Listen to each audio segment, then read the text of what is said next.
په پیښور کې د واده په اوله شپه باندې ناوې مکمل مړه شوه جي او خاونې چې کوم نو هغه بېهوشه شو او اوس هم په هسپتال کې داخل دی. ګرانو کتونکو آیا وجه څه کیدی شي دوی کومه غلطي کړې ده؟ دا ښځه چې کومه وه دا وفات شو د واده په اوله شپه باندې. ګورئ ښه د پولیسو د رپورټ مطابق تاسو له زه خبره کومه چې آیا دا ښځه باندې څه داسې غلطي وشوه او د دې ښځې نه کوم داسې کار شوی چې د واده په اوله شپه دا وفات شوې ده. ویډیو مکمل وګورئ پښتنو او مخکې ملګرو سره ضرور شریکه کړئ، زموږ دپاره پکې ښکلی پیغام دی. خوږو پښتنو د پېښور د پولیس مطابق صحیح شوله. ګرانو کتونکو په پېښور کې یوه علاقه ده، هغه کې د دې هلک او د جینۍ واده وشو، یعنې د ورځې ښه ښکلی پروګرام وشو، صحیح شوله. د روټۍ موټۍ بندوبست هم وشو، یعنې واده ښه په ښې طریقې سره وشو. خلک ډېر زیات په سور کې او ډېر زیات خوشحاله و، صحیح شوله.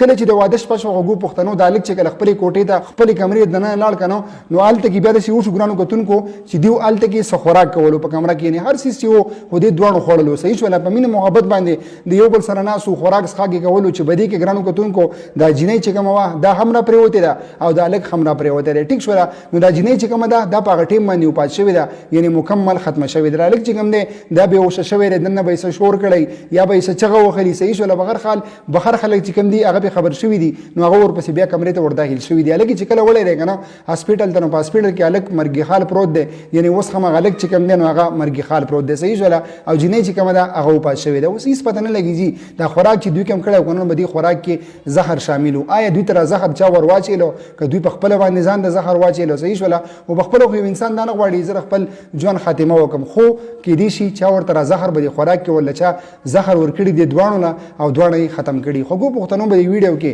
زموږ دپاره ښکلی پیغام دی. هر کله چې هم داسې ودونه یې که نو څه فنکشن یا څه بل څه پروګرام وي نو په هغې کې ضرور د خوراک څښاک بریسینو باندې تاسو ضرور فوکس ساتئ. ولې د دې هېڅ پته نه لګي، کیدای شي تاسو ته پکې چا څه څیز اچولی، کیدای شي په دې کې د کپنۍ د سایډ نه داسې څیز راغلی که نو چې هغه ایکسپایر وي، کیدای شي داسې څیز وي چې هغه زموږ دپاره خطرناک ثابت کیدای شي. نو کوشش کوئ ولې چې هغه وخت چې کمي، یعنې هغه ورځ چې کمي په کوم ورځ چې څه پروګرام یا صحیح نو دا د ګڼې کار هېڅ پته نه لګي د انسان که چا څه شی وخوړو او که چا څه شی وڅکو هېڅ پته یې نه لګي، صحیح شوله. ګرانو کتونکو دا ځان ختم شي د هغه نه بعد ویډیو کنټینیو کوو بیا سټارټو، صحیح ده. نو ډېر زیات احتیاط کوئ کله چې هم څه پروګرام یا څه د واده پروګرام وي، ولې دغه د ګڼې کار یي که نو پته نه لګي که چا څه شی وخوړ چا څه شی وڅکو هېڅ پته یې نه لګي، صحیح شوله.